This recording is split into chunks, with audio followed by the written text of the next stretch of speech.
You are listening to Personal Development Mastery Podcast, and this is another snippet of wisdom, where I select my favorite, most insightful moments from previous episodes.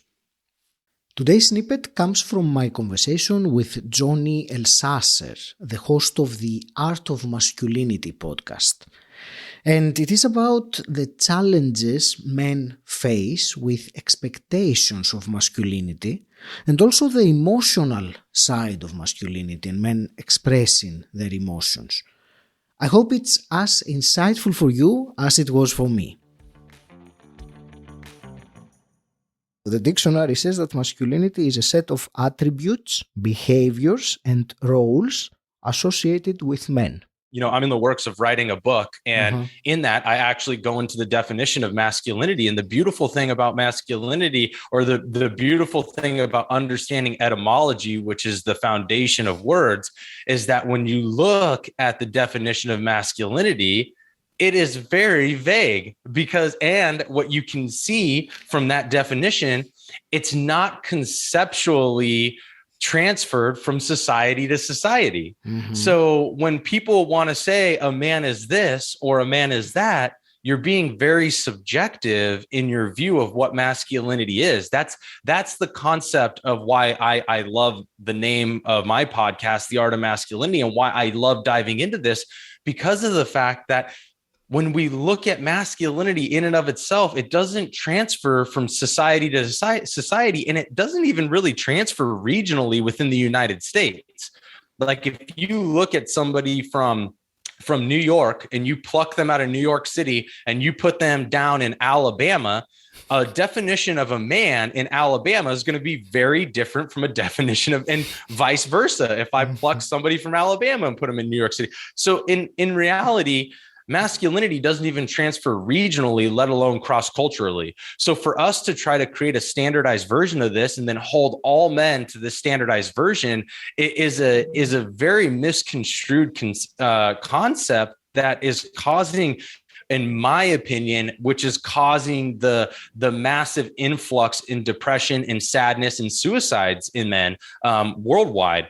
And that's why I believe that we have to really understand, when it comes to masculinity, that it does become an art. It becomes a canvas for us to paint who we decide to be and are owning authentically within society, and showing that to be a positive influence on the younger generations in the form of what a man can do and what he's capable of.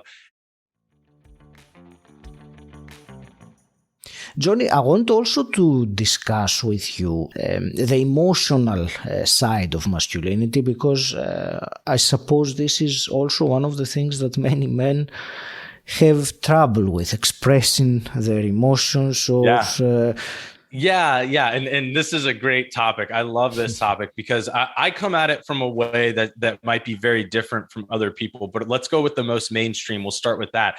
And the first is, obviously, majority of men, at least in Western culture, are taught to shove down emotion like that. It's suppressing emotion becomes normal because of the fact that men aren't supposed to have those things, because they're perceived as being the rock or the protector. And if that protector shows emotion, well, then they become emasculated either to the enemy, or they become emasculated to the people that love them, who then lose trust and faith in who they are and how they're going to keep them safe. So that's the simplest concept of where that happens with men shoving down emotion. But the other one that not so many people talk about is, how are you and I conversing right now? Well, we expand over our vocabulary. We expand our knowledge around subjects. Well, how many people have actually expanded their vocabulary around emotions? I think there was a study, and I'll get the numbers incorrect, but there's studies that have been done on the personal vocabulary between men and women on emotions. And actually, women didn't score terribly higher, but men scored very low. I mean, I think it was like the average dude has like a vocabulary of like 4 emotions or 5 emotions. Like they could only list that off. And then women were somewhere around like 8 or 10. Oh. But you know how many words are actually associated with emotions? It's like over 250 words. And we know not even really a fraction of that. And so how do we really convey emotion when we don't understand the vocabulary, the expansive vocabulary, and how to convey those things? If I only know 4 ways to express my emotions, it's going to be very hard for me to convey to you what's going on and for you to understand what's going on in me. And then we're going to get it wrong. And then it's going to be all jacked up. We're going to get both infuriated and frustrated. And then we're going to turn away from each other. Right. And this is what happens. And so when men can't really discuss emotion, part of it, and I think this is for people in general, is that because we're almost emotionally illiterate. And how much do we really expand on that? And so I tell people is like, well, let's go in to diving into expanding on emotions. Let's go into the vocabulary on them and associate those words with feelings, because then you get into that's when you get into emotional intelligence, or EQ. When you can do that, you can understand where you're coming from when certain situations arise, which allows you to get more into awareness. But then I can also have empathy. And empathy is very important for me to really connect with people and to allow them to see my emotional side. So that's where the real conversation happens. But we can't get to empathy when we don't even understand the emotions that are going on in us, because we can't understand what's going on in other people. Thank you for listening. You will find the full conversation with Johnny Elsasser in episode 241. The link is in the episode description. Until next time, stand out, don't fit in,